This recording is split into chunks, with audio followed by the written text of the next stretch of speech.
The best part here is him saying to Tapper of his opinion, casually and almost absent-mindedly, "I don't have the empirical evidence to go with it."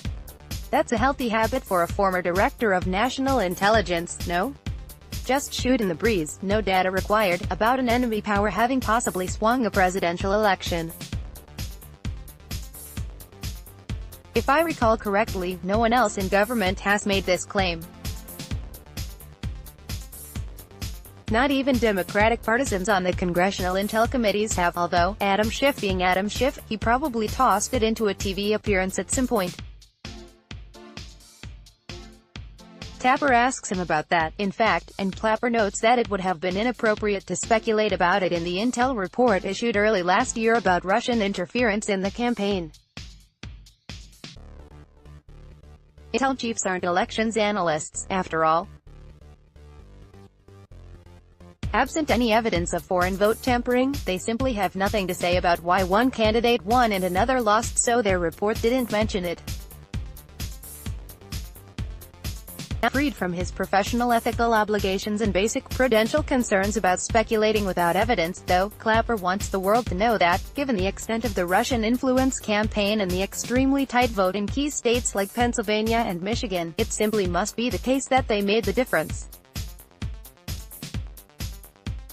And very conveniently, he's basing that opinion partly on non-public information that can't be challenged or falsified by the skeptical citizens. He knows things that have convinced him that Facebook ads and email hackings were the likely difference, but you're not allowed to know them. Although other people who also know them have been conspicuously more cautious about echoing this momentous conclusion, starting with other Trump-hating intel officers who have since left for the private sector like Comey and Andrew McCabe. In fact, Democratic theories about nefarious actors who unfairly influenced the election normally point directly at Comey himself per his 11th-hour letter about Emailgate. Why hasn't Comey been leading the "Russia decided the election" parade given his obvious personal incentives to do so? Incidentally, the going theory for why Trump has stubbornly resisted acknowledging Russia's campaign meddling 2 years ago is that he can't bear the thought of losing credit for his glorious upset victory. Despite the fact that literally everyone of any consequence in U.S. intelligence believes that Russia interfered, Trump has hesitated because he suspects the real target of that claim is him, not Putin.